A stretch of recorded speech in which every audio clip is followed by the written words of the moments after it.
chapter 4 is all about relationships. And he starts off kind of talking about the trust factor. And there's in the first couple of pages of the chapter, it talks about how we need to create a culture of trust being the norm. We do more things for people who trust us. And we just like to have that freedom of being able to do things and know that you're being trusted with something. Just kind of like these parents kind of trust us with their kids. So we need to be creating that culture of trust being the norm and building that relationship with students and giving them a reason to want to do more for us. The chapter kind of continues and talks about having equity and being equal at the higher levels, not the lower levels, creating that culture of yes. Trusting, if trusting is the norm, then we're creating that yes culture by making sure that, we're not always telling the students no, we're making them want to do more, making them want to take those risks. And we can allow more. If we trust them, we can allow them to come up with their own ideas and kind of branch out a little bit. So continuing on, through the chapter, there was a couple of things that really stuck out to me. And this was at the end of the chapter, but I just thought it was awesome. A quote on page 79. It says, if we want meaningful change, we have to make a connection to the heart before we can make a connection to the mind. And that's so true in all aspects. We want to create that connection with our students, and we want to create a deeper connection. So we want to connect with them on a heart level. We want them to know we care about them. Just like us, we will do more for somebody that we know cares about us and loves us than we will somebody that's just there. So we need to create that connection before we even attempt to create the connection with the mind.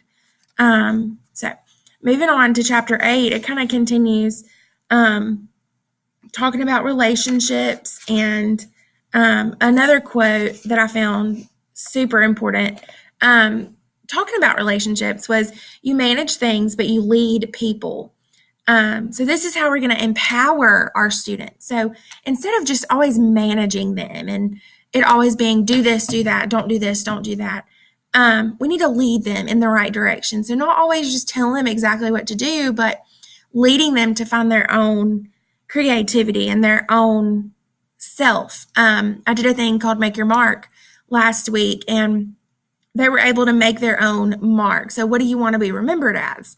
And so that, I feel like I was leading them in that direction instead of telling them, okay, your mark is going to be that you're funny. Your mark is going to be that you're smart. Your mark's going to be you're caring or loving. They got to I led them in the direction of what they want. So it's not always about us managing them and telling them, yes, you do this, no, you don't. Yes, you do this, no, you don't do this.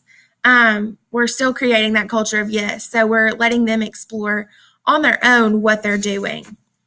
And then it talks about the characteristics of an innovative leader. And the one that super stuck out to me is networking. That's been something that I've kind of strived for this year. And I've created a lot of networks and joined a lot of networks that have been so beneficial to me. Starting with a Facebook app or Facebook group that I joined. And I met several different teachers, and there's tons of people in it, but I've connected with a teacher from Canada, and it talks about networks are imperative to growth and innovation.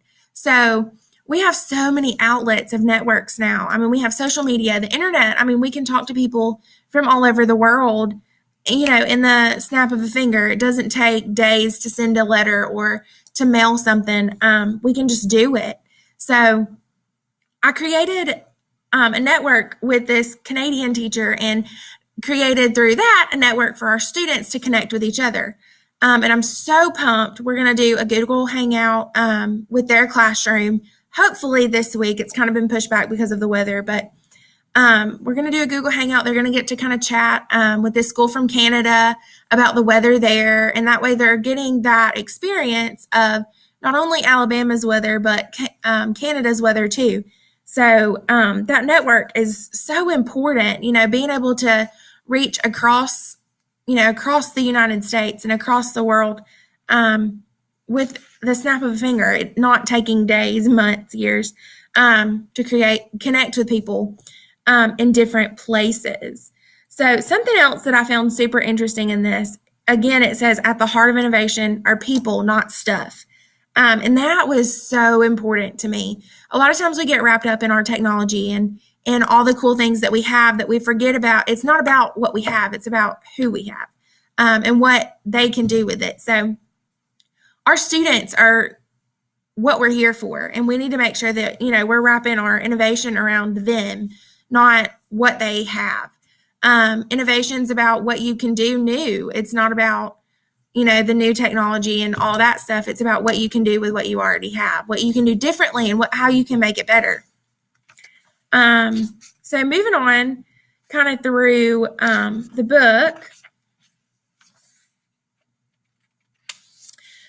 So chapter 6 is all about kind of empowerment. And then one thing that I kind of took out of this is don't expect engagement. And that's huge for us because as teachers, we create these great lessons that we think are awesome. And Miss Kirby and I were talking the other day about, we get so excited about a lesson and we're like, this is going to go great. But then the kids just aren't excited about it. So we can't always expect engagement because we may be excited about something that they are totally not into at all. Expect engagement from our students, but we must empower our students to equip them with the skills to learn, which is what the book is talking about. So we can't expect engagement, but we can empower the engagement. And then it talks about engaging students means getting kids excited about our content, interest, and curricula. So that kind of goes back to all the PBLs that we're planning, because that's engaging our students and that's getting them excited. And that's them getting themselves excited, not always us as teachers exciting them, but them getting excited on their own, because we can't always do it for them. So that's them, pushing through and getting excited on their own. Also, something else that I kind of took out of chapter 6, students want and need to feel in control, just like we do. We're teachers. We want to be in control of our classroom and we want to know, what's going on all the time. And it's hard to kind of release that control, but students want that control as well. They want to feel that they're being trusted, back to the trust from chapter 4. They want to feel like they're in control of their own learning. And I feel like things go so much better when they take ownership and they're in control of what they're doing. They learn so much better and are so much more empowered and engaged when they are able to take ownership of that. So also, reading through this, we're talking about finding your own problem. So we create a world where it's always been creating a world of problem solvers, but they're never finding their own problem. So just kind of creating, okay, what is our problem? There's so many problems that we encounter every day, but we're always giving them the problem for them to solve in school. And so maybe we need to turn that and flip it and then find the problem and us just kind of lead them toward the skills to solve that problem instead of giving them the problem, letting them find the problem. So moving on through chapter 7.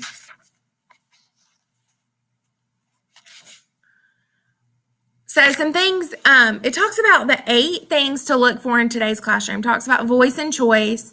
And that's been hard for me to, relinquish kind of control a little bit, and allowing the students to give me their feedback so much. But I love having their feedback because that helps me with how they learn, and letting them choose how they want to do it. I've been able to kind of allow the students, okay, we're going to read through this passage and answer some questions. Well, we needed to kind of do it together. Some students wanted to work on their own. Some students wanted to work in their group. Some students wanted to work with me. Some students wanted to work with a partner. So I've kind of allowed them to branch out and kind of do their own thing. And they've taken so much ownership of that. And it's been so powerful. And I feel like they've gotten so much more out of it instead of, just standing up in the front of the room and talking about what it's talking about. I did the same thing in small group. So I was able to do it in small group. They were doing it in groups. They were doing it in pairs. They were doing it on their own. And so they were able to take control of their learning. And they were so proud, when they came back, hey, I got the same answer you did. Well, yeah, you did it the same way. We just did it differently. So that's been so important. So I had a couple of questions reading through chapter 7